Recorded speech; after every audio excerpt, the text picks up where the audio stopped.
இன்றைக்கி நம்ம பார்ட் 5 வந்து படிக்கிறோம். இதில் வந்து ஆர்டிகல் 52லேருந்து 151 வரைக்கும், அதாவது 100 கிட்டத்தட்ட 100. ஓகே, ஸோ 52லேருந்து 151 வரைக்கும். ஸோ 52லேருந்து 78 வரைக்கும் யூனியன் எக்ஸிக்யூட்டிவ் பற்றி சொல்லுது. அதாவது president, vice president, PM, council of minister and attorney general இவங்களை பற்றி சொல்லுது. நெக்ஸ்ட்டு 79லேருந்து 122 வரைக்கும் யூனியன் லெஜிஸ்லேச்சர் பற்றி சொல்லுது. அதாவது பிரசிடென்ட், லோக்சபா, ராஜ்யசபா. அடுத்து 123 வந்து ஆர்டினன்ஸ் மேக்கிங் பவரை சொல்லுது. ஜுடிஷியரி பொறுத்த வரைக்கும் 124லேருந்து 147.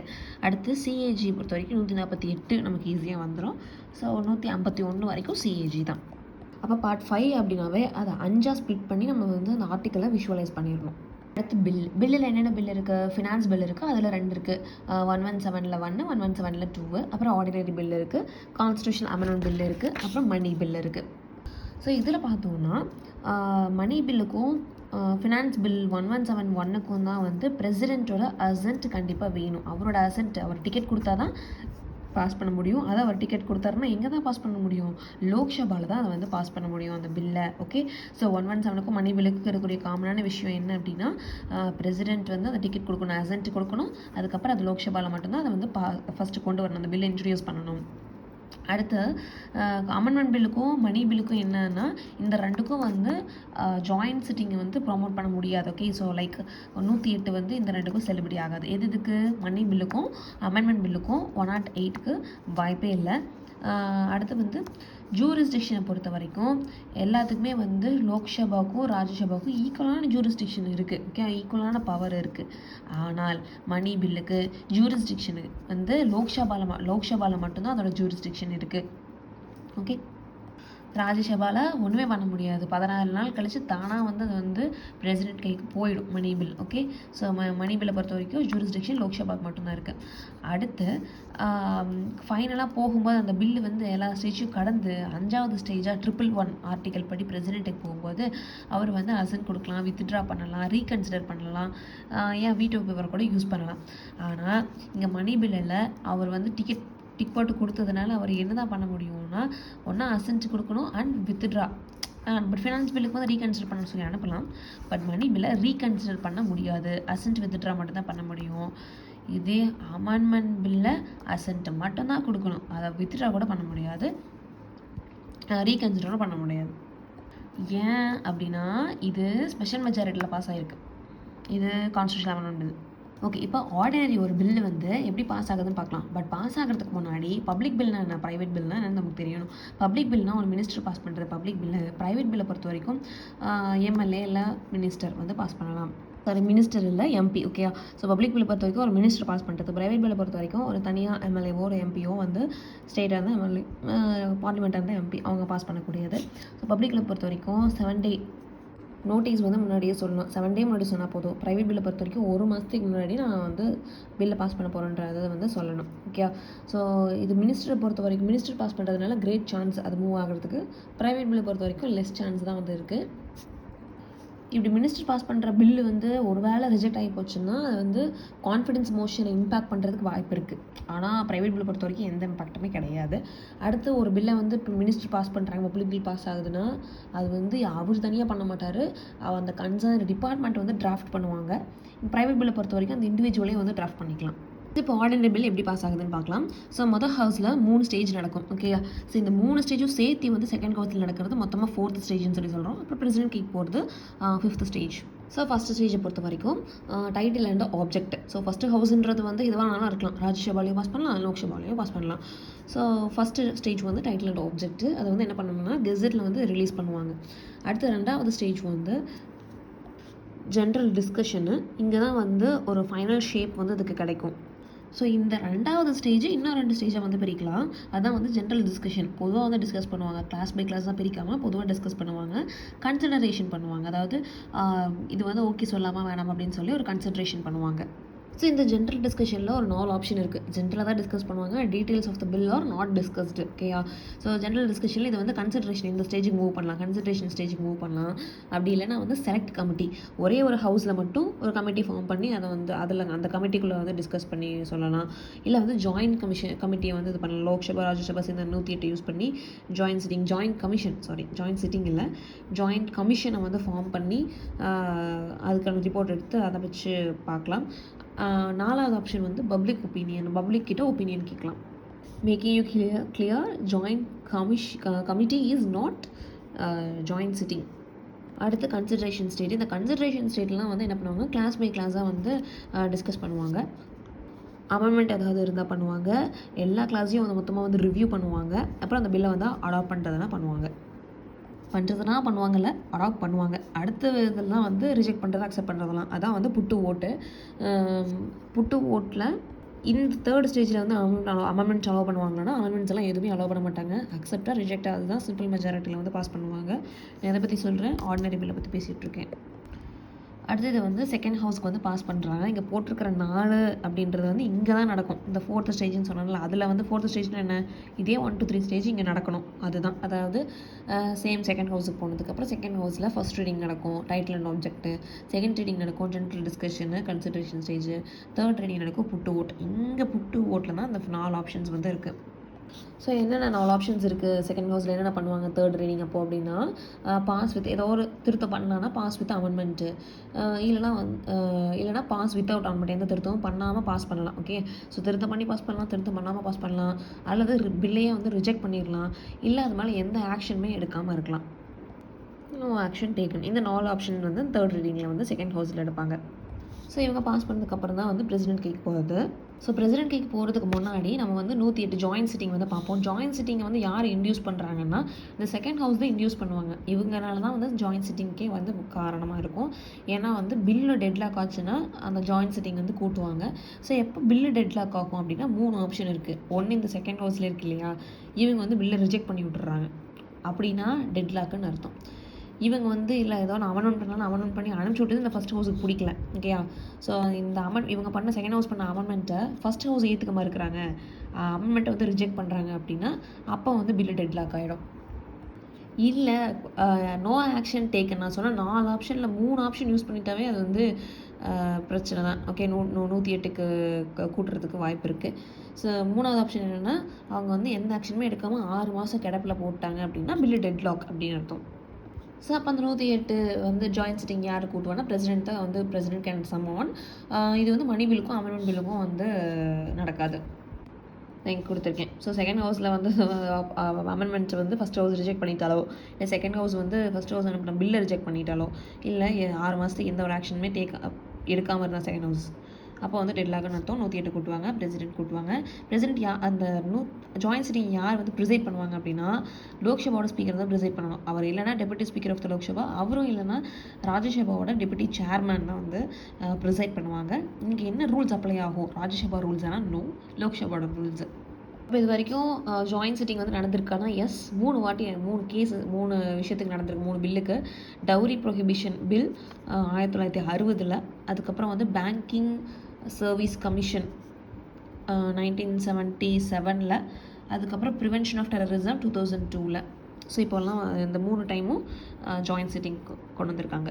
ஸோ இயரை ஞாபகம் வச்சுக்கிறதுக்கு முன்னாடி இந்த 3 ஞாபகம் வச்சுக்கலாம். Dowry 1960, banking service commission 1977, prevention of terrorism 2002. இப்போ 5th ஸ்டேஜில் நமக்கு தெரியும் அசன்ட் பண்ணலாம், வித்ஹோல்ட் பண்ணலாம், எந்த ஆக்ஷனும் எடுக்காமல் இருக்காது. ரீகன்சிடர் ஒரு வாட்டி ரீகன்சிடர் பண்ண சொல்லி அனுப்பலாம், வீட்டு போகிற யூஸ் பண்ணலாம். அடுத்து இந்த பில்லில் வந்து மணி பில்லுக்கு ஆர்டிக்கல் வந்து 110. ஸோ இங்கே நான் சொன்னேன் ராஜ்யசபாக்கு இதில் வந்து அவங்களுக்கு எந்த அதிகாரமும் கிடையாது, ஜூரிஸ்டிக்ஷன் கிடையாது. 14 நாள் அவங்க வந்து சைன் போட்டாலும் போடலனாலும் அது வந்து பிரசிடென்ட் கேக் போயிடும். இங்கே வந்து அவங்க ரெக்கமெண்டேஷன் பண்ணலாம், ராஜ்யசபா ஒன்றுமே பண்ண முடியாதுன்னா அவங்க ரெக்கமெண்டேஷன் பண்ணலாம். ஓகே, பட் அது வந்து it is not bounded. And இது எல்லாமே சிம்பிள் மெஜாரிட்டியில் பாஸ் ஆகும். அமெண்ட்மெண்ட் பில் மட்டும் ஸ்பெஷல் மெஜாரிட்டி தேவைப்படும். பிரசிடென்ட் எல்லாத்துக்குமே அசன்ட் வித் ஹோல்ட் ரீகன்சிடர் பண்ணலாம். மணி பில்லுக்கு அசன்ட் வித் ஹோல்ட் மட்டும்தான் பண்ண முடியும். அமெண்ட்மெண்ட் பில்லுக்கு ஒன்லி ஆசன்ட் கொடுத்து தான் ஆகணும். ஸோ அடுத்த ஆர்டிகல்ஸ் பார்க்கலாம். ஸோ 52 வந்து பிரசிடென்ட்டை பற்றி தான் சொல்லுது.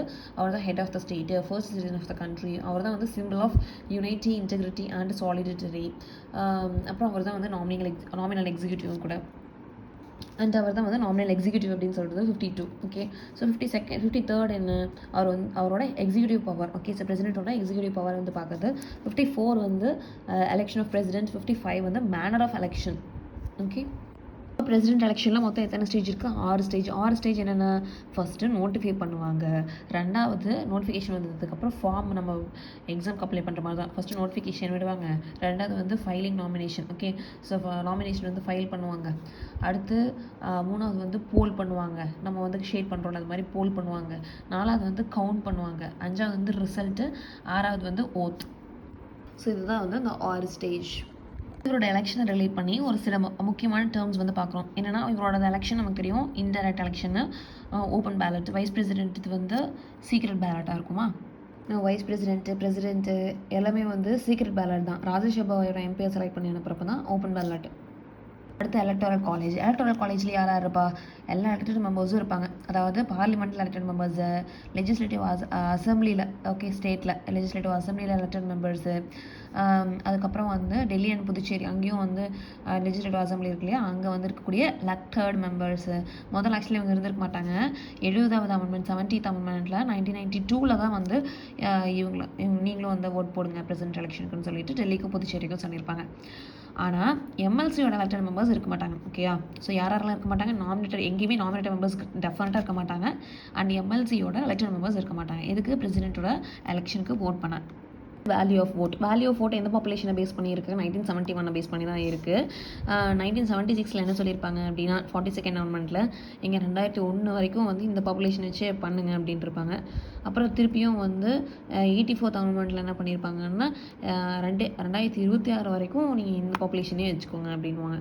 இந்த 84th அமெண்ட்மெண்ட் வந்து 2001 தான் நடந்திருக்கும். ஓகே. ஸோ இப்போ ஈஸியாக நம்ம வச்சுக்கலாம். 42nd அமெண்ட்மெண்ட்டில் 2001 வரைக்கும் சொல்லியிருக்காங்க அப்படின்னா அடுத்த அமெண்ட்மெண்ட் எப்போ தான் நடந்திருக்கும்? 2001 நடந்திருக்கும். ஸோ அப்போ ஆப்வியஸாக 84th அமெண்ட்மெண்ட் 2001.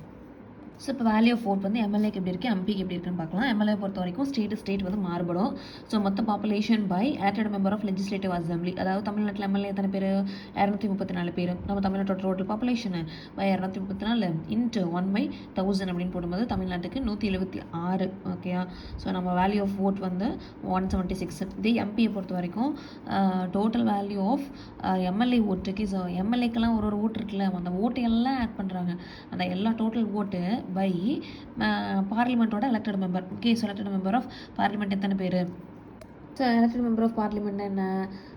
லோக்சபாவில் 543 பேர், ராஜ்யசபாவில் 233. ஓகே. ஸோ இவங்க டோட்டல். ஸோ அப்போ மொத்தம் எம்பி ஓட் வந்து என்ன அப்படின்னா ஒரு எம்பியோட ஓட்டு 708. அடுத்து வந்து எலக்ட்ரல் கோட்டா அப்படின்னா வந்து மொத்தம் எவ்வளோ ஓட்ஸ் கிடச்சிருக்கு டிவைடட் பை 2+1, அதாவது அப்சல்யூட் மெஜாரிட்டி கிடைக்கணும். அடுத்து வந்து ப்ரொபோஷனல் ரெப்ரஸன்டேஷன் மூலிமா தான் தேர்ந்தெடுக்கப்படுறாங்க. Proportional representation single transferable vote. ஓகேயா?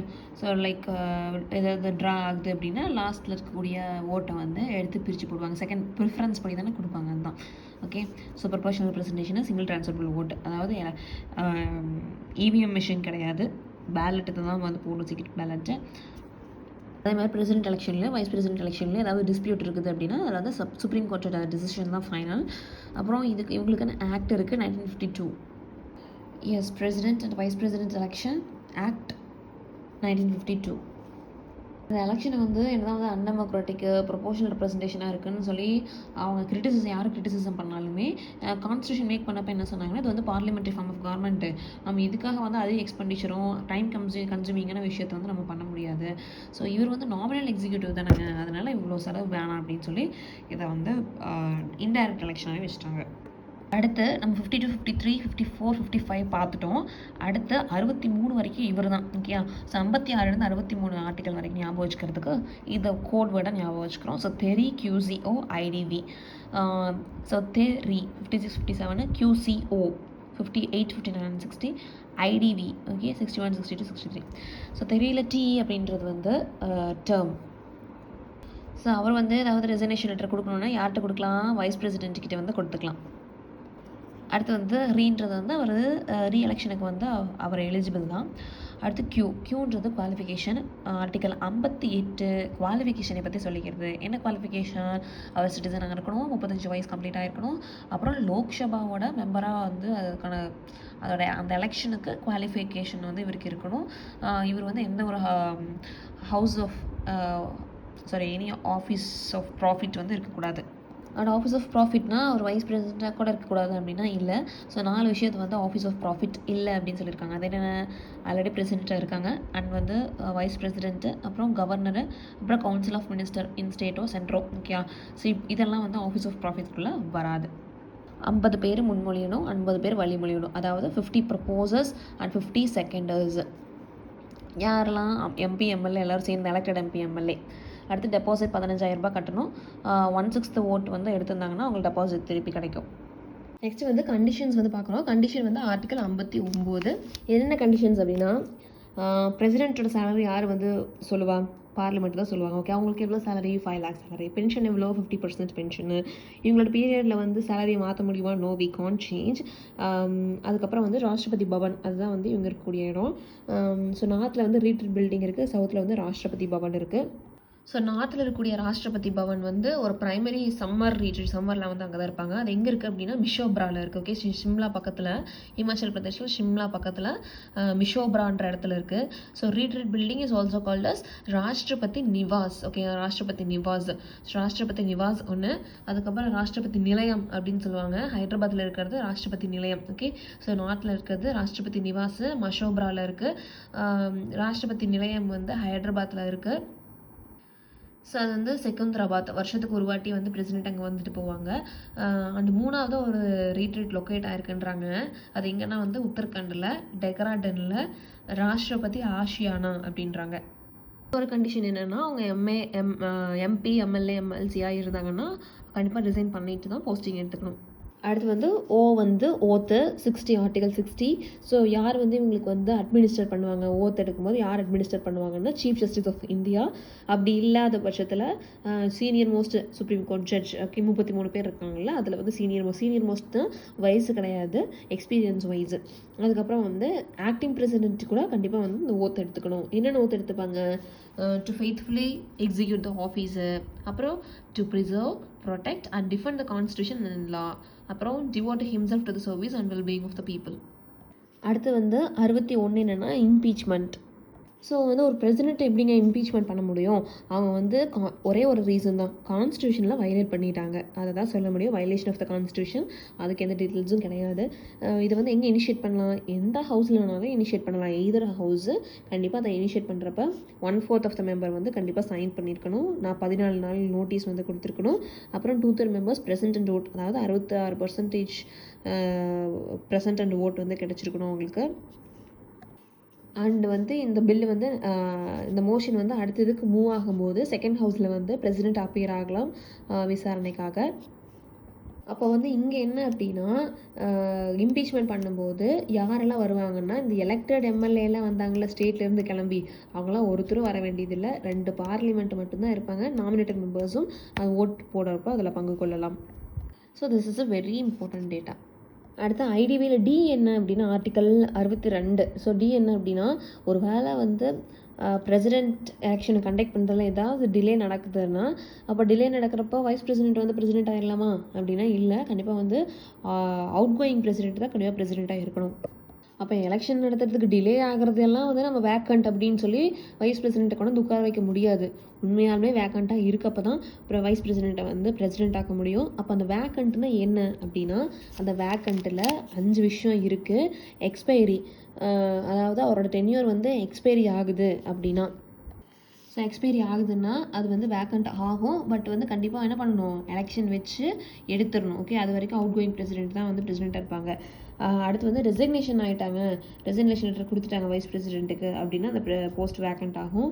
இம்பீச்மெண்ட் பண்ணாலும் போஸ்ட் வேக்கண்ட் ஆகும். டெத்து, அதுக்கப்புறம் இன்கேஸ் சுப்ரீம் கோர்ட் வந்து எலெக்ஷன்லாம் செல்லாதுப்பா அப்படின்னு சொல்லி சுப்ரீம் கோர்ட் வந்து எலெக்ஷனை வாய்ட் பண்ணிட்டாங்க அப்படின்னா அப்போயும் வந்து பிரசிடென்ட் போஸ்ட் வேக்கண்ட் ஆகிடும்.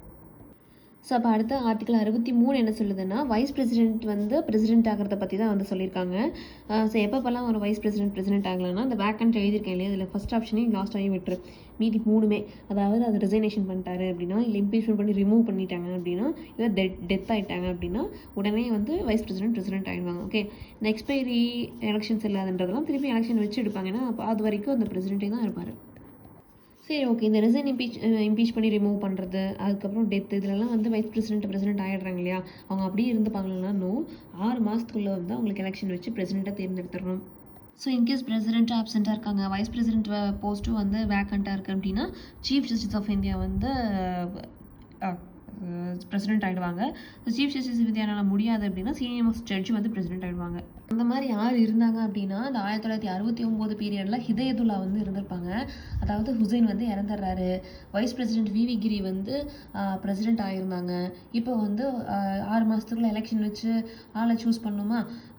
ஸோ டெத்து காரணமாக வைஸ் பிரசிடென்ட் ஆகிட்டாங்க. இப்போ 6 மாதத்தில் எலெக்ஷன் வைக்கணும்னா இவர் வந்து என்ன பண்ணணும்? ரிசைன் பண்ணணும். அப்போ இவரு ரிசைன் பண்ணிட்டாரு. அப்போ வந்து இப்போ வைஸ் பிரசிடென்ட்டும் இல்லை, பிரசிடென்ட்டும் இல்லை அப்படின்ற காரணத்தினால அப்போ இருந்த Mohammad Hidayatullah chief justice of India அவர் வந்து பிரசிடென்ட் ஆகிறாரு. அடுத்து வந்து பிரசிடென்ட்டுக்கு எவ்வளோ பவர் இருக்குது, power and functions of president பார்க்கும்போது 9 பவர் இருக்குது. நமக்கு என்னென்ன தெரியும்? எக்ஸிக்யூட்டிவ், லெஜிஸ்லேட்டிவ், ஃபினான்ஷியல், ஜுடிஷியரி, இதெல்லாம் ஈஸியாக சொல்லிடலாம். So executive, legislative, financial, judiciary சொல்லிடலாம். அடுத்து டிப்ளமேட்டிக்கு, மிலிட்ரி பவர், இந்த ரெண்டும் ஒன்று கை கோர்த்து வரும். Okay, so diplomatic, military power, இந்த ரெண்டு கை கோர்த்து வரும். அதுக்கப்புறம் emergency, veto, ordinance making. Okay, so emergency, veto, ordinance making. அப்போ என்னென்ன? Executive, legislative, financial, judiciary, military, diplomatic, அதுக்கப்புறம் emergency, veto, ordinance making. So என்னென்ன பவர்? ஃபர்ஸ்ட் எக்ஸிக்யூட்டிவ் பவர்னு என்ன? எல்லாத்தையும் அப்பாயிண்ட் பண்ணுறது எல்லாமே எக்ஸிக்யூட்டிவ் பவரில் தான் வரும். ஸோ யாரெல்லாம் அப்பாயிண்ட் பண்ணுறாங்க? மொத்தம் ஆக்ஷன் எக்ஸிக்யூட்டிவ் பவர் பொறுத்த வரைக்கும் எல்லா ஆக்ஷனுமே அவரோட பேரில் தான் எடுக்கப்படும். ஓகே, ஸோ ஃபஸ்ட் யார் அப்பாயிண்ட் பண்ணுறாங்க? 75 படி அவர் வந்து பிரைம் மினிஸ்டர் அப்பாயிண்ட் பண்ணுறாரு. அப்புறம் பிரைம் மினிஸ்டர் கன்சிடரேஷனில் கவுன்சில் ஆஃப் மினிஸ்டர்ஸை அப்பாயிண்ட் பண்ணுறாரு. ஓகேயா? ஸோ அப்போ இவங்கெல்லாம் பிரைம் மினிஸ்டர் ஆகட்டும், கவுன்சில் ஆஃப் மினிஸ்டர்ஸ் ஆகட்டும், இவங்கெல்லாம் யாரோட ப்ளஷரில் இருக்காங்க? During the pleasure of president. Okay, so அடுத்து 76னா attorney general of India. Okay, 75, 76, 148 வரும் CAG. Okay, so comptroller of auditor general. அடுத்து வந்து 78 என்னென்னா can seek information from PM. அதாவது பிஎம் என்ன பண்ணாலும் அதை யார்கிட்ட எழுதிடணும்? பிரசிடென்ட் கிட்டே எழுதிடணும். அதுதான் வந்து 78. அடுத்து 316 யூபிஎஸ்சி சேர்மன் அண்ட் மெம்பரு. அடுத்து 324 சீஃப் எலெக்ஷன் கமிஷனர், அப்புறம் எலெக்ஷன் கமிஷனர் 2 பேர். அது போக அப்பாயின்மெண்ட், இது ஜுடிஷியரி டாப்பிக்லையும் வரலாம். இது வந்து அப்பாயின்மெண்ட் எக்ஸிக்யூட்டிவ் பவரை வச்சு அப்பாயிண்ட் பண்ணுறாரு. சிஜேஐ, அப்புறம் ஹைகோர்ட் ஜஸ்டிஸ், இவங்க எல்லாத்தையும் அப்பாயிண்ட் பண்ணுறாங்க. அடுத்து 155 பொறுத்த வரைக்கும் ஒரு பிரசிடென்ட் கவர்னர் அப்பாயிண்ட் பண்ணுறது 155. 280ன்றது ஃபினான்ஸ் கமிஷன் சேர்மன் அப்பாயிண்ட் பண்ணுறது 280. 338 national commission for SC, 338A national commission for ST, 338B national commission for BC, இதோட சேர்மன்ஸ் எல்லாம் அப்பாயிண்ட் பண்ணுறது. அது போக 263 இன்டர்ஸ்டேட் கவுன்சில். அடுத்து ஆர்டிகல் 339 அதை வச்சு ஒரு ஷெடியூல்டு ஏரியாவை டிக்ளேர் பண்ணுறதோ, அட்மின் பண்ணுறதோ, இல்லை வந்து யூனியன் டெரிட்டரி அட்மின் பண்ணுறதோ, இதெல்லாமே வந்து பிரசிடென்ட் வந்து ஆர்டிகல் 339 கீழே பண்ணுறாங்க. இதெல்லாம் எக்ஸிக்யூட்டிவ் பவரில் வருது. அடுத்து லெஜிஸ்லேச்சர் பொறுத்த வரைக்கும் பிரசிடென்ட்டுக்கு என்னென்ன பவர் இருக்குது அப்படின்னா, 2 வட்டம் போட்டிருக்கேன். உள்ள இருக்க வட்டம் வந்து 79. ஸோ பிரசிடென்ட் வந்து பார்லிமெண்ட்டில் ஒரு இன்டெகிரல் பார்ட் அப்படின்றதுக்காக 79. அதுக்கு மேலே ஸ்பீடாக ஒரு லைன் போடுறேன். அது வந்து எஸ்பிஜிக்காக, அதாவது summon prorogue and dissolve Lok Sabha வந்து கூடுறதுக்கோ இல்லை வந்து தள்ளி வைக்கிறதுக்கோ இல்லை டிசால்வ் பண்ணுறதுக்கோ பிரசிடென்ட்டுக்கு அதிகாரம் இருக்குது. சம்மன் ஆர் ப்ரொராக் அண்ட் டிசால்வ், அதுக்காக போட்டிருக்கேன். நெக்ஸ்ட் வந்து 85 தான் இது சம்மன் ப்ரொராக் அண்ட் டிசால்வ். ஓகேயா? ஸோ 79 பார்த்துருக்கோம், 85 பார்த்துருக்கோம். அடுத்து 108 ஃபார் ஜாயின்ட் சிட்டிங்கு. அப்புறம் இந்த 79 அப்படியே மைக்காட்ட போட்டு 87 எழுதியிருக்கேன் இல்லையா? ஸோ ஆர்டிகல் 87 என்ன சொல்லுது? ஒரு எலெக்ஷனுக்கு அப்புறமும் பிரசிடென்ட் தான் ஃபஸ்ட்டு உரையாடணும். அதே மாதிரி ஒரு வருஷத்துலேயும் ஃபஸ்ட்டு செஷனில் பிரசிடென்ட் அட்ரஸ் பண்ணணும் அப்படின்றது. அது போக வேறு யாரும் அப்பாயிண்ட் பண்ணுறாங்க லெஜிஸ்லேட்டிவ் பவரில்? அதாவது லோக்சபாவில் ஸ்பீக்கரோ டெபுட்டி ஸ்பீக்கரோ வேக்கண்ட்டாக இருந்துச்சுன்னா பிரசிடென்ட் தான் வந்து அப்பாயிண்ட் பண்ணுவாங்க. அதே மாதிரி ராஜ்யசபாவில் சேர்மனோ டெபுட்டி சேர்மனோ வேக்கண்ட்டாக இந்த போஸ்டிங் வேக்கண்ட்டாக இருந்துச்சுன்னா பிரசிடென்ட் தான் வந்து அப்பாயிண்ட் பண்ணுவாங்க. அது போக நாமினேட் பண்ணுறது, லோக்சபாவில் 2 பேர்த்த லோக்சபாவில் 2 பேர்த்த நாமினேட் பண்ணுறது அது வந்து ஆர்டிகல் 331 அதிகாரத்துக்கு கீழே வரும். இப்போ கிடையாது, ஏன்னா வந்து 104 அமெண்ட்மெண்ட் 2020 அதை வந்து எடுத்துட்டாங்க. பட் இது ஜிகே நாலேஜுக்காக நம்ம படிச்சுக்கிறோம். என்னென்னா லோக்சபாவில் 2 பேர்த்த நாமினேட் பண்ணுறது, ஒரு ராஜ்யசபாவில் 12 பேர்த்த நாமினேட் பண்ணுறது அண்டர் ஆர்டிகல் 80. ஓகே, ஸோ இது வந்து பிரசிடெண்ட்டோட பவர் தான். ஆக்சுவலாக இந்த 2 பேருன்றது ஆங்கிலோ இந்தியன் அப்பாயிண்ட் பண்ணுற மாதிரி இருந்துச்சு, அதனால அதை எடுத்துட்டாங்க. இந்த 2 பேர்த்து வந்து ஆங்கிலோ இந்தியன் சொன்னது இல்லையா, இந்த 12 பேர் யாருன்னா எல்எஸ்எஸ் அப்படின்னு சொல்லலாம். ஸோ லிட்ரேச்சர், சயின்ஸு, அப்புறம் சோஷியல் சர்வீஸ் இதில் இருக்கக்கூடிய எக்ஸ்க்ளூசிவான ஆளுங்க. அடுத்து வந்து ஒரு பார்லிமெண்ட் மெம்பர், ஓகேயா, ஸோ ராஜ்யசபாவோ லோக்சபாவோ எம்பியாக இருக்காங்கல்ல, ஸோ அந்த பார்லிமெண்ட் மெம்பரை வந்து டிஸ்குவாலிஃபை பண்ணுறது இவருக்கு கொடுக்கக்கூடிய அதிகாரம் 102. ஸோ இவரை டிஸ்குவாலிஃபை பண்ணிடுவாரான்னு கிடையாது, எலெக்ஷன் கமிஷனோட கன்சல்ட் படி தான் வந்து இந்த 102 யூஸ் பண்ணி அந்த மெம்பரை டிஸ்குவாலிஃபை பண்ணுவாங்க. அதேமாதிரி பார்லிமெண்ட் லெஜிஸ்லேட்டிவ் பவர்னாவே பில்லை பற்றி கண்டிப்பாக பேசிடணும். ஸோ பில் அப்படின்றத பொறுத்த வரைக்கும் நம்ம ஆல்ரெடி பார்த்துட்டோம், இங்கே இதுக்கு வந்து டிக்கெட் கொடுப்பாருன்னு சொல்லிட்டு மணி பில்லுக்கும் அப்புறம் வந்து ஃபினான்ஸ் பில்லில் வந்து 1171. ஸோ இந்த 2க்குமே வந்து கண்டிப்பாக பிரசிடெண்ட் வந்து அசென்ட் கொடுத்துருக்கணும். அது போக வந்து ஸ்டேட் ஆர்கனைசேஷன் பில்லு அதனாலுமே வந்து கண்டிப்பாக ப்ரீ ரெக்கமெண்டேஷன் அவர்கிட்ட வாங்கியிருக்கணும். அந்த பில்லை பொறுத்த வரைக்கும் இவருக்கு இருக்கிற பவர் வந்து 111. ஸோ 111 நமக்கு தெரியும், அவர் அசென்ட் கொடுக்கலாம், வித்கால் பண்ணால் ரீகன்சிடர் பண்ணலாம். ரீகன்சிடர் பண்ணலாம் மணி பில்லை தவிர மற்றதுக்கெல்லாம் ரீகன்சிடர் பண்ணலாம், ஆனால் ஒரு வாட்டி தான் வந்து ரீகன்சிடர் பண்ணுறதுக்கு அனுப்ப முடியும். சேம் தான் இந்த ஆர்டிகல் 201. வந்து ஸ்டேட் லெஜிஸ்லேச்சரோட பில்லை வந்து அது மேலே பிரசிடெண்ட் எடுக்கக்கூடிய ஆக்ஷனை சொல்கிறது தான் வந்து 201. ஸோ இதில் வந்து அதே மாதிரி அசென்ட் வித் ஹோல்ட் ரீகன்சிடர் பண்ணலாம். ஸோ இங்கே 111 பொறுத்த வரைக்கும் ரீகன்சிடர் ஒரு வாட்டி தான் பண்ண முடியும். ஸோ அவருக்கு பண்ணி அவங்க அமெண்ட்மெண்ட் பண்ணலாம், பண்ணாமல் அனுப்பி எப்படி அனுப்பினாலுமே அவர் வந்து ஓகே சொல்லி தான் ஆகணும். ஆனால் ஸ்டேட் லெஜிஸ்லேச்சரை பொறுத்த வரைக்கும் அப்படி இல்லை, அவங்க அமெண்ட்மெண்ட் பண்ணியோ பண்ணாமையோ திருப்பி அனுப்பினா அவர் அக்செப்ட் பண்ணிக்கணுன்ற அவசியம் கிடையாது, திருப்பியும் கூட அனுப்ப முடியும், ரிஜெக்ட் பண்ண முடியும். He gave the power. So reject பண்ணுறதுனா கூட முன்னாடியே பண்ணிடுவார், எத்தனை வாட்டி வேணாலும் ரீகன்சிடரேஷன் பண்ணுறதுக்கு அனுப்பலாம். அடுத்து வந்து 123. ஸோ அதை வந்து நம்ம இதுக்குள்ளே லெஜிஸ்லேட்டிவ் பவர்லேயே சொல்லலாம், இந்த ஆர்டினன்ஸ் மேக்கிங் பவரை தனியாகவும் வந்து கொடுத்துருக்காங்க. அடுத்து சில ரிப்போர்ட்ஸ்லாம் வந்து இவருக்கு போயிடணும். அதாவது சிஏஜி ஆகட்டும், ஃபினான்ஸ் கமிஷன் ஆகட்டும், யூபிஎஸ்சி ஆகட்டும், இவங்களோட ரிப்போர்ட்லாம் யார்கிட்ட கொடுக்கணும் அப்படின்னா பிரசிடென்ட் கிட்ட கொடுத்துடணும். அப்புறத்துக்கப்புறம் யூனியன் டெரிட்டரியோட பீஸை வந்து ரெகுலேட் பண்ணுறது இவரோட வேலை தான்.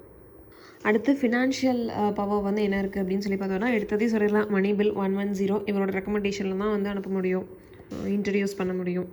அப்புறம் இவரோட முன்னிலையில் தான் வந்து பட்ஜெட் தாக்கல் பண்ணுவாங்க, அதாவது 112 okay. So annual financial statement union budget வந்து இவருக்கு முன்னாடி தான் வந்து லே பண்ணுவாங்க. அதுக்கப்புறம் 113 என்ன அப்படின்னா டிமாண்ட் ஃபார் கிராண்ட் அப்படின்னு சொல்லுவாங்க, மானிய கோரிக்கை. ஒரு திட்டத்துக்கும் வந்து மானியம் இது பண்ணுவாங்களே, மானிய கோரிக்கை. ஸோ மானிய கோரிக்கை டிமாண்ட் ஃபார் கிராண்ட் வந்து இவரோட ரெக்கமெண்டேஷனில் தான் வந்து கொண்டு வர முடியும், இவரோட ரெக்கமெண்டேஷன் இல்லாமல் அவங்க சொல்ல முடியாது. ஸோ அடுத்து வந்து 267. ஸோ 267 அப்படின்னா என்னென்னா வெறும் ஃபண்டு கிடையாது, கான்டிஜென்சி ஃபண்ட், ஒரு எமர்ஜென்சி ஃபண்ட், ஓகேயா. ஒரு அன்ஃபார்சீன் எக்ஸ்பெண்டிச்சர் வருது அப்படின்னா அதை வந்து அமௌண்ட் எடுக்கிறது, அதாவது advances out of contingency fund அப்படின்றது அதிகாரம் பிரசிடென்ட் கிட்ட தான் இருக்குது, அதுதான் ஆர்டிகல் 267. அடுத்து ஃபைனான்ஸ் கமிஷன் 280. ஸோ 5 வருஷத்துக்கு ஒருக்கா வந்து ஃபினான்ஸ் கமிஷனை கான்ஸ்டிடியூட் பண்ணுறது இவரோட பொறுப்பு. ஸோ 110, 112, 113, 267, அப்புறம் 280 இதெல்லாம் வந்து ஃபினான்ஷியல் பவரில் வருது. அடுத்து ஜுடிஷியல் பவர். ஜுடிஷியல் பவரை பொறுத்த வரைக்கும் ஆல்ரெடி எக்ஸிக்யூட்டிவ் பவர்லேயும் பார்த்தோம். ஸோ ஜுடிஷியல் பவரில் சிஜேஐ சுப்ரீம் கோர்ட் ஜட்ஜு, அதுக்கப்புறம் ஹைகோர்ட் ஜட்ஜு இது எல்லாத்தையுமே அப்பாயிண்ட் பண்ணுறது இவர் தான். அடுத்து 143 seeking advice from supreme court. அடுத்து 72 இதுதான் வந்து அவரோட பேடனிங் பவர். ஸோ ஜுடிஷியல் பவர் பொறுத்த வரைக்கும் இந்த 72 ரொம்ப முக்கியம். எதெல்லாம் இவரோட பேரனிங் பவர் இருக்குது அப்படின்னா மார்ஷியல் லாஸில், யூனியன் லாஸில், அப்புறம் டெத் சென்டென்ஸ் கொடுத்தாங்க அப்படின்னா அதில். ஸோ அப்போ என்னென்ன நேச்சரில் வரும் அப்படின்னா ஃபஸ்ட்டு வந்து independent from judiciary. So judiciary ஃபுல்லாக டிபெண்ட் பண்ணிடலாமல் அதில் ஜுடிஷியரியில் கூட ஏதாவது பிரச்சனை நடந்துச்சுன்னா தன்னிச்சையாக ஒரு தீர்மானம் வேணும் அப்படின்றதுக்காக அந்த நேச்சர் பேசிஸில் தான் வந்து இது வச்சுருப்பாங்க. ஸோ என்ன நேச்சர்னால் இண்டிபெண்ட் ஃப்ரம் ஜுடிஷியரி. அப்புறம் இது வந்து இவரோட எக்ஸிக்யூட்டிவ் பவர். ஸோ ஜுடிஷியல் பவரில் பார்க்குறோம், ஆனால் இது வந்து இவரோட எக்ஸிக்யூட்டிவ் பவர். அப்புறம் இவர்கிட்ட வர்றது வந்து not court of appeal. Court of அப்பீல்லாம் வந்து வரக்கூடாது, மேல்முறையீடு பண்ண முடியாது. ஒரு கருணை மனு கொடுத்து அதை ஏற்றுக்கலாம், இல்லைனா இல்லை. ஸோ என்னென்ன பவர் இருக்குன்னா பிசி ரெம்ரெஸ் ரெப், அதாவது பேடன் ரிமூவ் ஆல் சென்டென்ஸ், எல்லா சென்டென்ஸும் ரிமூவ் பண்ணிட்டு அது பேர் பேடன். அதுக்கப்புறம் கம்யூட்டேஷன். ஸோ கம்யூட்டேஷனை பொறுத்த வரைக்கும் ஒன் ஃபார்ம் ஆஃப் பனிஷ்மெண்ட்லேருந்து இன்னொரு ஃபார்மாக வந்து சப்ஸ்டியூட் பண்ணி விடுறது, okay. So substitute to one form of punishment from one. அடுத்து அதிலே கம்யூட்டேஷன், மியூட்டேட் அப்படின்ற ஒரு வார்த்தை வந்தது. மியூட்டேட்னா ஒரு மாறுறது தானே, ஸோ அது மாதிரி. ஓகே, ஸோ கம்யூட்டேஷன் அப்படின்னா அப்படியே substitute to one form of punishment from the given. அடுத்து ரெமிஷன் கம்மி பண்ணுறது, அப்படியே ஒரே மாதிரி ரைமிங்காக வருதா, so remission reducing the period of sentence. அடுத்து ரெஸ்பைட் அப்படின்னா ரெஸ்பெக்ட்ன்ற மாதிரி வருதா, ரெஸ்பைட். ஸோ ஏதோ ஒரு ஸ்பெஷல் ஃபேக்ட்னால வந்து தண்டனையை வந்து குறைக்கிறது. ஸோ டிசேபிளாக இருக்கலாம், ப்ரெக்னன்சியாக இருக்கலாம். எஸ், ஸோ இந்த மாதிரி ஸ்பெஷல் ஃபேக்ட்னால தண்டனை குறைக்கிறது வந்து ரெஸ்பைட். அடுத்து வந்து ரெப்ரைவ்னா ஸ்டே ஆஃப் எக்ஸிக்யூஷன். இந்த ஏதோ ஒன்று தண்டனை கொடுத்துருப்பாங்க, அதை அப்படியே ஸ்டே பண்ணி வைக்கிறது தான் வந்து stay of execution, respite. Okay, so ஒரு டெம்பரரி பீரியடுக்கு வந்து அப்படியே ரெப்ரைவ் பண்ணி வைப்பாங்க. ஓகே, அதை வந்து ஸ்டே பண்ணி வைப்பாங்க எக்ஸிக்யூஷனை. ஸோ இந்த பேடனிங் பவர் வந்து பிரசிடென்ட்டுக்கு இருக்கக்கூடிய ஒரு சூப்பர் பவர். ஓகே, ஸோ இந்த சூப்பர் பவர் ஆர்டிக்கல் வந்து ஆர்டிக்கல் 72. இதே சூப்பர் பவர் கவர்னருக்கு இருக்குது, அதுதான் வந்து ஆர்டிக்கல் 161. ஸோ பிரசிடென்ட் வந்து சென்ட்ரலால் பேடன் பண்ண முடியும், கவர்னர் ஸ்டேட்லால் பேடன் பண்ண முடியும். ஸோ பார்த்தது தான் கம்யூட்டேஷன், ரெமிஷன், ரெஸ்பைட், ரெப்ரைவ். இதே வந்து கவர்னர் வந்து பண்ண முடியும், ஸ்டேட்லால் பேடன் பண்ண முடியும். அண்ட் வந்து மார்ஷல் கோர்ட்டை பொறுத்த வரைக்கும் அந்த சென்டென்சஸ் வந்து பேடன் பண்ணுறதுக்கு பிரசிடென்ட்டுக்கு மட்டும்தான் உரிமை இருக்குது. ஸோ மார்ஷல் கோர்ட்டில் கவர்னருக்கு எந்த வேலையும் இல்லை. ஒரு டெத் சென்டென்ஸை பேடன் பண்ணுறதும் பிரசிடென்ட் தான் பண்ண முடியும், கவர்னர் ஒன்றும் பண்ண முடியாது. ஸோ வேறு என்ன பிரின்சிபல்ஸ் இருக்குது அப்படின்னு சொல்லி பார்த்தோன்னா, சுப்ரீம் கோர்ட் சொன்ன பிரின்சிபல்ஸு. ஸோ அந்த கேஸ்க்கு வந்து யாரும் வந்து ஓரல் ஹியரிங் வந்து இவர் பண்ண வேண்டியதில்லை, பிரசிடென்ட் ஓரல் ஹியரிங் பண்ணுற அவசியம் இல்லை. அவருக்கு வந்து ஏதாவது டிஃப்ரெண்ட் வியூ இல்லை ஃப்ரெஷ் எவிடன்ஸ் கிடச்சிருக்கும், அதை பேஸ் பண்ணி அவர் ஆக்ட் பண்ணலாம்.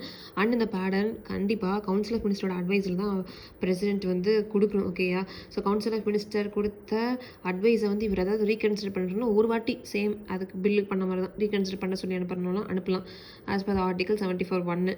ஓகேயா, ஆனால் வந்து அவர் சொல்கிறத கவுன்சில் ஆஃப் மினிஸ்டர் சொல்கிறது தான் கேட்டாகணும். அதே மாதிரி கோர்ட்டுக்கு பிரசிடென்ட் எந்த ஒரு ரீசனும் கொடுக்க தேவையில்ல. ஓகே, அண்ட் அவர் யூஸ் பண்ண பேடன் பவரை ஜுடிஷியல் ரிவ்யூ பண்ண முடியாது. ஆனால் எக்ஸப்ட் 4 விஷயம் அவர் பண்ணது வந்து ஆர்பிட்ரரியாக இருக்குது. ஸோ அதாவது நியாயமற்றதாக இருக்கிறது தான் ஆர்பிட்ரரி.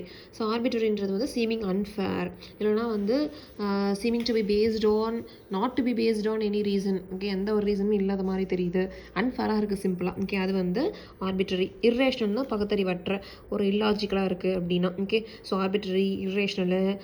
மாலஃபைட் அப்படின்னா ஸோ ஒரு கெட்ட எண்ணத்தில் பண்ணுறது, ஒரு பேட் ஃபெய்த்தில் ஓகே பண்ணுறது, ஒரு எவில் இன்டென்ஷனோட பண்ணுறது, அதை தான் வந்து மேலஃபைடுன்னு சொல்லுவாங்க. ஒரு டிஸ்கிரிமினேஷனாக ஒருத்தருக்கு வந்து பேடன் பண்ணுறது, ஒருத்தருக்கு பேடன் பண்ணாமல் இருக்கிறது, சேம் கைண்ட் ஆஃப் கேஸில். ஸோ இது வந்து டிஸ்கிரிமினேஷன் பார்க்குறாரு அப்படின்னா, ஸோ இது எல்லாத்தையும் வந்து இந்த பேசிஸ் இருந்துச்சுன்னா ஜுடிஷியல் ரிவ்யூ பண்ணலாம். என்னென்ன arbitrary, irrational, mala fide and discrimination. ஒரு வேளை அந்த மெர்சி பெட்டிஷன் பிரசிடென்ட்டால் ரிஜெக்ட் பண்ணப்பட்டால் திருப்பியும் வந்து ஃபைல் பண்ண முடியாது. ஒரு வாட்டி ரிஜெக்ட் ஆனது தான். நெக்ஸ்ட்டு இவருக்கு வந்து என்னென்ன டிப்ளமேட்டிக்ஸ் பவர்ஸ் இருக்குது அப்படின்னு சொல்லி பார்த்தோன்னா, இவர் வந்து இன்டர்நேஷ்னல் ட்ரீட்டி வந்து பிரசிடென்ட்டோட சார்பாக தான் வந்து சைன் பண்ண முடியும். ஓகேயா, ஸோ லைக் ப்ரைம் மினிஸ்டரே போனாலும் பிரசிடென்ட் சார்பாக தான் அவர் சைன் போட்டு வருவார். ஓகேயா, ஸோ பிரசிடென்ட் தான் வந்து அப்ரூவல் கொடுக்கணுன்ற மாதிரி. அடுத்து இன்டர்நேஷ்னல் ஃபாரமில் இவர் வந்து ரெப்ரசென்ட் பண்ணுறாரு. அதுக்கப்புறம் டிப்ளமேட்ஸை வந்து சென்ட் பண்ணுறது, ரிசீவ் பண்ணுறது. டிப்ளமேட்ஸ்னால் யார்?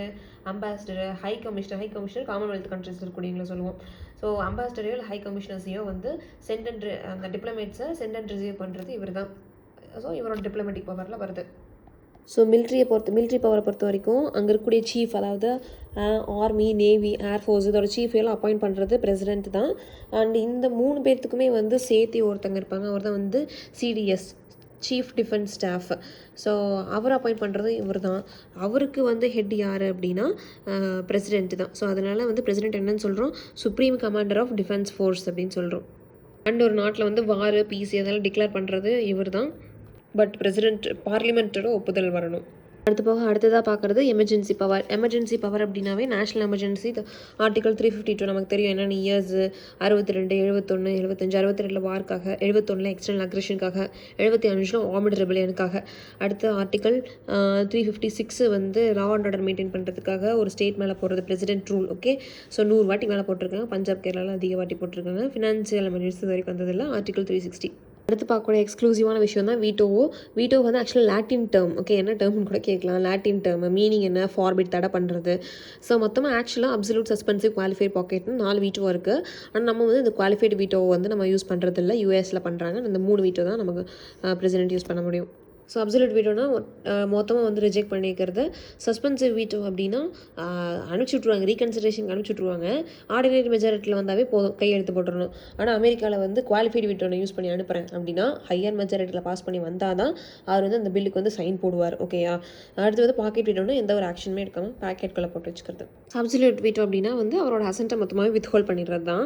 ஸோ 2 கேசஸில் வந்து அவர் வந்து அப்சல்யூட் வீட்டோ யூஸ் பண்ணலாம். என்னென்ன அப்படின்னா, ஒரு ப்ரைவேட் மெம்பர் பில் கொண்டு வராங்க அப்படின்னா அது வேணான்னு சொல்லி அந்த இடத்துல அப்சல்யூட் வீட்டோ யூஸ் பண்ணிடலாம். அதே மாதிரி 2வது கேஸ் வந்து 2 பக்கம் பாஸ் ஆகி பிரசிடென்ட் கைக்கு போயிடுறதுக்கு, ஆனால் வந்து கேபினெட் வந்து டிசால்வ் ஆயிடுச்சு அப்படின்னா அவர் சைன் பண்ணணுன்ற அவசியமே கிடையாது. ஏன்னா அடுத்து வர கவர்மெண்ட் கையெழுத்து போடாதுங்கன்றவாங்க. ஸோ இந்த 2 கேசஸில் அப்சல்யூட் வீட்டோ யூஸ் பண்ணலாம். ஸோ இது வரைக்கும் நம்ம எப்போ யூஸ் பண்ணியிருக்கோம்னா, ஸோ ஃபஸ்ட் 1954 என்ன அப்படின்னா Patiala east Punjab state union PEPSU approach அப்படின்னு சொல்லுவாங்க.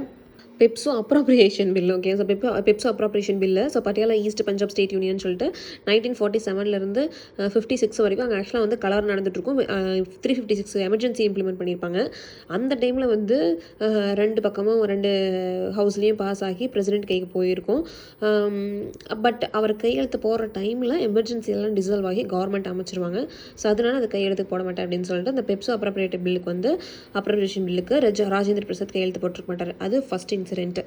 அடுத்த இன்ட்ரெஸ்டிங்கான கேஸ் என்னென்னா, சந்திரசேகர் பீரியடில், அதாவது 1991 ஆர் வெங்கட்ராமன் வந்து பிரசிடெண்ட்டாக இருந்திருப்பாங்க.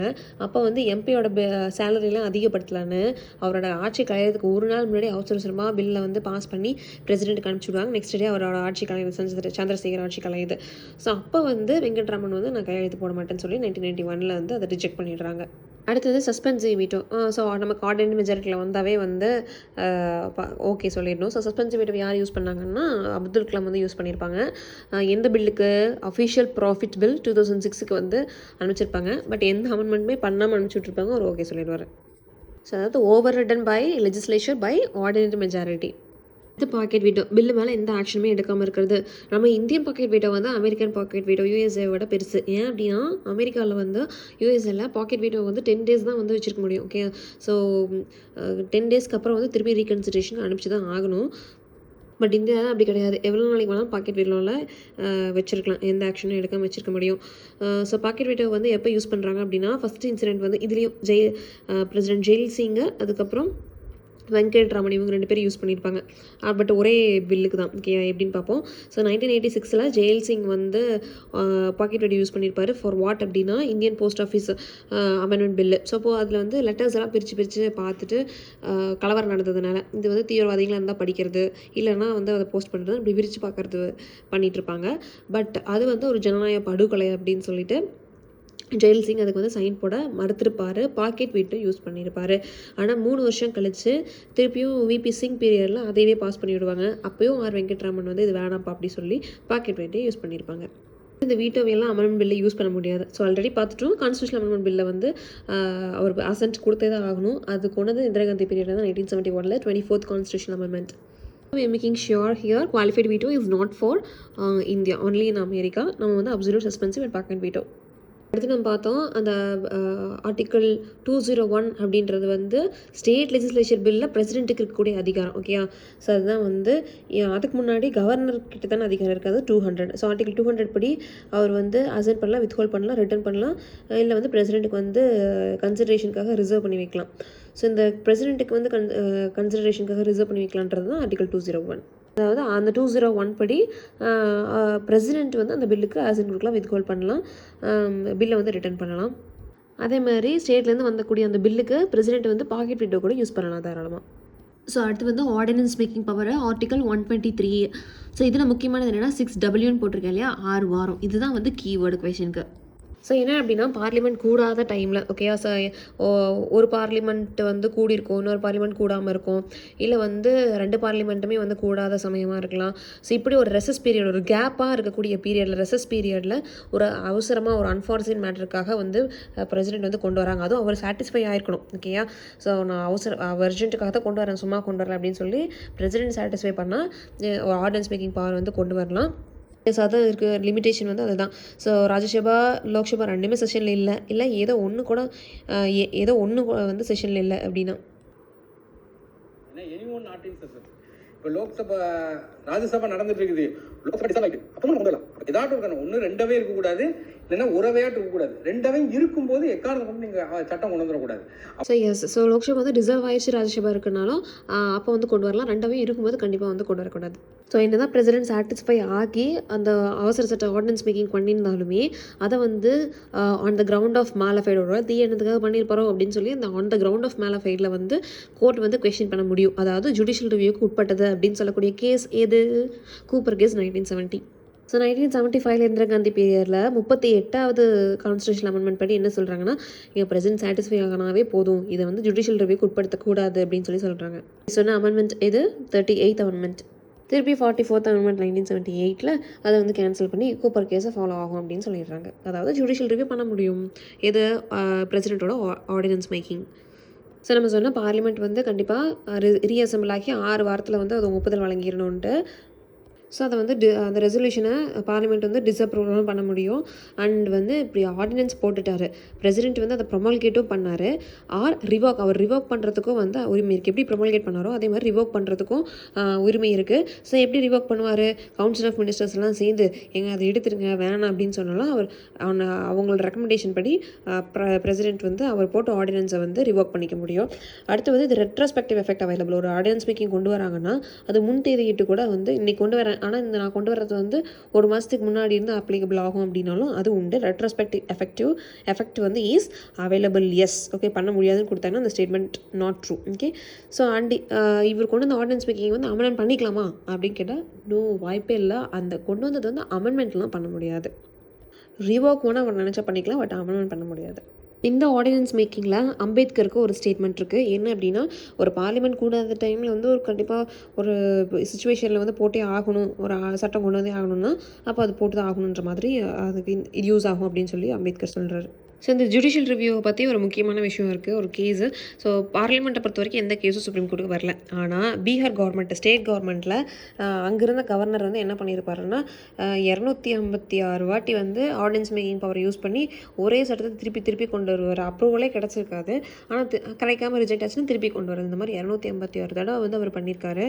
அந்த கேஸ் தான் 1987 நடந்த DC Wadhwa case. Okay, so அந்த வாத்வா கேஸில் வந்து என்ன சொல்கிறாங்கன்னா, ஒரு அவசர சட்டம் கொண்டு வராங்கன்னா அது எவ்வளோ மாதத்துக்கு தான் இருக்க முடியும்? 6 மாதம் ப்ளஸ் 6 வாரமாக தான் இருக்க முடியும். டோட்டலாக 7.5 மாதம்னு போட்டுறாதீங்க. So 6 months plus 6 week. அந்த 6 weekன்றது என்னென்னா 6 மாதத்தில் ஒரு அவ கூடிரும். அந்த அவ கூடினதுலேருந்து அடுத்த 6 வாரம் அப்படின்ற மாதிரி. இதுக்கு முன்னாடி பார்த்தோம்ல 6 weekல வந்து கூடினதுக்கப்புறம் கிடச்சிடணும். ஸோ அந்த concept. So 6 months plus 6 week அப்படின்னு தான் சொல்லணும். பிரசிடென்ட் எந்த டைம் எப்போ வேணாலும் ரிவோக் பண்ணிக்கலாம். ஸோ இங்கே வந்து நம்ம 1 to 3 வந்து ஆர்டினன்ஸ் மேக்கிங் பவர்னு சொல்கிறோமா, இதே வந்து ஸ்டேட்டுக்கு நம்ம சொல்கிறோம் அப்படின்னா அது வந்து ஆர்டிகல் 213. அது போக நம்ம பார்க்குறது என்னென்னா, கவுன்சில் ஆஃப் மினிஸ்டர் அட்வைஸ் படி தான் பிரசிடென்ட் நடந்துக்கணும். கண்டிப்பாக வந்து council of minister headed by PM அவங்க அட்வைஸ் படி தான் பிரசிடென்ட் நடந்துக்கணும்னு சொல்கிறது தான் வந்து 42nd அமெண்ட்லேயே கொண்டு வந்துட்டாங்க. ஆனால் 44th அமெண்ட்மெண்ட்டில் என்ன சொல்லியிருப்பாங்கன்னா, ஆமாங்க அவங்களோட அட்வைஸ் தான் பிரசிடென்ட் நடந்துக்கணும், ஆனால் ஒரு வாட்டி ரீகன்சிடர் பண்ணிக்கலாம். அப்படி பண்ணால் ரீகன்சிடர்ட் அட்வைஸ் வந்து கண்டிப்பாக வந்து பைண்டிங் தான் அப்படின்னு சொல்கிறாங்க. ஸோ திருப்பி ஃபைனலாக எங்கே வந்து முடிக்கிறோம் அப்படின்னா ஆர்டிகல் 53 வந்து முடிக்கிறோம். ஆர்டிகல் 53 என்ன? பிரசிடென்ட்டோட எக்ஸிக்யூட்டிவ் பவர். ஓகேயா? ஸோ அந்த எக்ஸிக்யூட்டிவ் பவர் வந்து அவரே டைரெக்டாக எக்ஸசைஸ் பண்ணலாம், இல்லைனா அவர் வந்து சபார்டினேட் ஆஃபீஸர்ஸ் மூலிமா அவரோட பவரை வந்து எக்ஸிக்யூட் பண்ண முடியும் அப்படின்னு சொல்கிறது தான் ஆர்டிகல் 53. அடுத்து இப்படி 9 பார்த்தோம். அது போக 10th வந்து நம்ம டிஸ்கிரிஷனரி பவர் வந்து பார்க்குறோம். ஸோ டிஸ்கிரிஷனரி பவர் என்ன சொல்லுது அப்படின்னா, ஸோ ஒரு சென்டர் வந்து ஸ்ட்ராங்காக இல்லாத டைமில் பிரசிடென்ட் வந்து யூஸ் பண்ணக்கூடிய பவர். ஓகே, அதாவது எந்த ஒரு பார்ட்டியுமே கிளியர் மெஜாரிட்டி இல்லை அப்படின்றப்ப பிரசிடென்ட் வந்து ஒரு பிரைம் மினிஸ்டர் வந்து ஃபிக்ஸ் பண்ண முடியும். அதே மாதிரி கவுன்சில் ஆஃப் மினிஸ்டர்ஸ்னால லோக்சபாவில் கான்ஃபிடென்ஸை வந்து ப்ரூவ் பண்ண முடியலை அப்படின்னா அது கவுன்சில் ஆஃப் மினிஸ்டர் டிஸ்மிஸ் ஆகிடும். பிஎம்ஓ இருக்க மாட்டாங்க. அப்போ வந்து அவர் டிஸ்கிரிஷனரி பவரை யூஸ் பண்ணலாம். அதாவது கிளியர் மெஜாரிட்டி இல்லை, அதனால் பிஎம் அப்பாயிண்ட் பண்ண முடியாது. அதேமாதிரி பிஎம் இறந்துட்டாங்க. அண்ட் 3வது வந்து கவுன்சில் ஆஃப் மினிஸ்டரை வந்து டிஸ்மிஸ் பண்ணிடுறாங்க. அதாவது கான்ஃபிடென்ஸ் மோஷன் இல்லாமல், ஓகே, கான்ஃபிடென்ஸ் இல்லாமல். அடுத்து லோக்சபா டிசல்யூஷன் ஆயிடுது. இந்த 4 காரணங்கள். அடுத்த வைஸ் பிரசிடென்ட் யாருன்னு பார்ப்போம். 1950 62 வரைக்கும் ராஜேந்திர பிரசாத். பிரசிடென்ட்டை வந்து படிக்கிறதுக்கு ஷார்ட்கட். ஷார்ட்கட் நம்ம கையிலேயே கொடுத்துருக்காங்க. ரிவைஸ் பண்ணி நம்ம ஸ்ட்ராங் பண்ணிக்கணும். ஸோ ஃபஸ்ட்டு வந்து ராஜேந்திர பிரசாத். ஃபஸ்ட்டு ராஜா ராதா. ஓகேயா. ஸோ 1 ராஜா ராஜேந்திர பிரசாத். இஎஸ் அப்புறம் பார்ப்போம். ஓகே. ஸோ 1 ராஜா ராஜேந்திர பிரசாத். 2வது ராதா சர்வப்பள்ளி ராதாகிருஷ்ணன். 3வது 3 பார்த்து கும்பிட்றவங்க வந்து முஸ்லீமு. ஓகேயா. ஸோ ரம்ஜானை கொண்டாடுவாங்க. ஸோ 3வது முஸ்லீமு ஜக்கீர் ஹுசைன் அவர்கள். ஓகேயா. ஸோ 3வது முஸ்லீம் சொன்னது இந்த 3வது அந்த ஆள் 3 வருஷம் தான் இருந்திருப்பார். ஓகே. 67 69 வரைக்கும். ஸோ 3 வருஷம் தான் இருந்திருப்பார். அடுத்து 4வது 4 லெட்டர் இருக்குது. GIRI கிரி. ஓகேயா. ஸோ அந்த 4வது பிரசிடென்ட் கிரி 4 வரைக்கும் இருந்திருப்பார். அதாவது 74 வரைக்கும் இருந்திருப்பார். அடுத்து 5வது அலி. ஸோ 5 விரலை வச்சு அழிக்கிறோம் அப்படின்னு சொல்லி வச்சுக்கலாம். So 5th president Fakhruddin Ahmed Ali 5 விரலை வச்சு அழிக்கிறாங்க. ஸோ 5 விரலை இப்படி வைக்கும்போது எல்லாமே விரலும் இப்படி லைனாக சேமாக இருக்கு இல்லையா. ஸோ அந்த மாதிரி இப்போ 2 நம்பர் சேமாக வரும்னு வச்சுக்கலாம். ஸோ அதாவது 77. ஓகேயா. ஸோ 1974 77 வரைக்கும். அடுத்து 6ல் வந்து நீளத்தை ஊற்றுறோம். ஓகேயா. ஸோ நீலம் சஞ்சீவ் ரெட்டி. ஸோ ரெட்டி அப்படின்னா 2ல் முடியுது. ஓகேயா. இதுக்கப்புறம் இயர் எல்லாமே வந்து சேம் 5 வருஷம் தான் வரும். 27 நம்பர் தான் ரிப்பீட் ஆகும். ஓகேயா. ஸோ அப்போ 82 வரைக்கும் நீலம் சஞ்சீவ் ரெட்டினா அப்போ 1982 1987, அப்புறம் 87 1992, அப்புறம் 92 97 இப்படியே தான் போயிட்டுருக்கோம். ஓகேயா. ஸோ அடுத்து 7வது யாருன்னு பார்ப்போம். ஜெயில் சிங். ஸோ 7 கம்பி இருக்குன்னு நம்ம வச்சுக்கலாம் ஜெயிலில். ஸோ அதனால் ஞானி ஜெயில் சிங் அவர் வந்து 82 87 வரைக்கும். அடுத்து 8வதுன்னா வெங்கட்ராமன். ஸோ அந்த வெங்கட்ரமண கோவிந்தான்னு பாட்டு பாடுறப்ப 8 போடுவாங்க. ஓகேயா. ஸோ அதனால் 8 அப்படின்னு சொல்லி ஞாபகம் வச்சுக்கலாம். அடுத்து 9 மணிக்கு தான் டாக்டர் வருவாங்க. அப்போ தான் பார்க்க முடியும் அப்படின்றதுனால சங்கர் தயாள் சர்மா. இவர் வந்து டாக்டர் சங்கர் தயாள் சர்மா அப்படின்னு சொல்லி சொல்லுவோம். அடுத்து 10 போட்டுவாங்க. நெத்தியில் 10 போடுறாங்க ஞாபகம் வச்சுக்கலாம். ஸோ நாராயணன் கோச்சேரில் ராமன் நாராயணன் 10. அடுத்து 11 ராக்கெட் வர மாதிரி இருக்குது. APJ அப்துல் கலாம் 2002 2007. அப்புறம் பிரதிபா பட்டேல் 12வது ஆள். ஸோ 2012 வரைக்கும் 12 வரைக்கும் இருந்திருப்பாருன்னு வச்சுக்கலாம். 2012 வரைக்கும் இருந்திருப்பாங்க பிரதிபா பட்டேல். இல்லை 12 வயசில் பார்ட்டி ஆகிட்டாங்க அப்படின்னு கூட வச்சுக்கலாம். அடுத்து இல்லைனா 12 மணிக்கு வந்து டாஸ்மாக் பாட்டில் வந்து ஓப்பன் பண்ணுவாங்கன்னு வச்சுக்கலாம். பிரணாப் முகர்ஜி. So 13 okay. 13 திரி போட்டால் முகர்ஜி பிரணாப் முகர்ஜி. அடுத்து வந்து 14வது ராம்நாத் கோவிந்த். அடுத்து 15வது முர்மு. அவங்க வந்து சாந்தால் ட்ரைப். ஸோ சாந்தால் இது வந்து எப்போ நடந்திருக்கும்னா 1855 நடந்திருக்கும். அந்த 2 லாஸ்ட் நம்பரை கூட 2 ஜாயின் பண்ணிக்கலாம். ஸோ இதுதான். ஸோ ஃபஸ்ட்டு வந்து ராஜேந்திர பிரசாத் வந்து ரொம்ப காலத்துக்கு இருந்திருப்பார். Jan 26 1950 1962 வரைக்கும். ஓகே. ஸோ ராதாகிருஷ்ணன் வந்து 62 67 ஆஸ் யூஷுவல் இப்போ நம்ம இருக்கக்கூடிய பீரியடு அந்த மாதிரி 27 முடியும்னு சொன்னேன் இல்லையா, அது மாதிரி இருக்குது. அடுத்து வந்து 3வது ஹுசைன் சொல்லிட்டேன் 3 வருஷம். 4வது வந்து கிரி சொன்னேன். ஸோ இந்த 1969 வந்து கிரி வந்து வைஸ் பிரசிடெண்ட்டாக இருந்திருப்பார். பிரசிடெண்ட் ஆகிருப்பார். பிரசிடெண்ட் ஆனதுக்கப்புறமா திருப்பியும் வந்து திருப்பியும் போஸ்டிங் 6 மாதத்தில் போட்டி போடணும் இல்லையா, அப்படி நடக்கும்போது ஹிதயதுல்லா இருந்திருப்பாங்க. திருப்பி பிரசிடெண்ட் ஆகிடுவாங்க. ஓகே. ஸோ ஆகஸ்ட் மாதத்தில். அதுக்கப்புறம் 5வது வந்து அகமது அலி நான் இயர்ஸ் ஞாபகம் வச்சுக்கிறதுக்கு 74 77 ஒரே மாதிரி இருக்குன்னு சொல்லிட்டேன். இதுக்கப்புறம் இடையில யார் வருவாங்கன்னா BD ஜட்டி வந்து வருவாங்க. ஓகே. ஸோ பாசப்ப தானப்ப ஜட்டி. ஓகே. ஸோ இவர் வந்து இடையில வந்து பிரசிடெண்ட் ஆக்ட் பண்ணியிருப்பாங்க. அப்புறம் தான் வந்து நீலம் சஞ்சீவ் ரெட்டி வந்து வருவாங்க. நீலம் சஞ்சீவ் ரெட்டி யங்கஸ்ட்னு சொல்லுவாங்க. அன்அப்போசிட்டாக வந்தவர் இவர். பட் இவர் யங்கஸ்ட் கிடையாது. முர்மு இப்போ யங்கஸ்ட்டு. ஓல்டஸ்ட் யாருன்னா வெங்கட்ரமன்.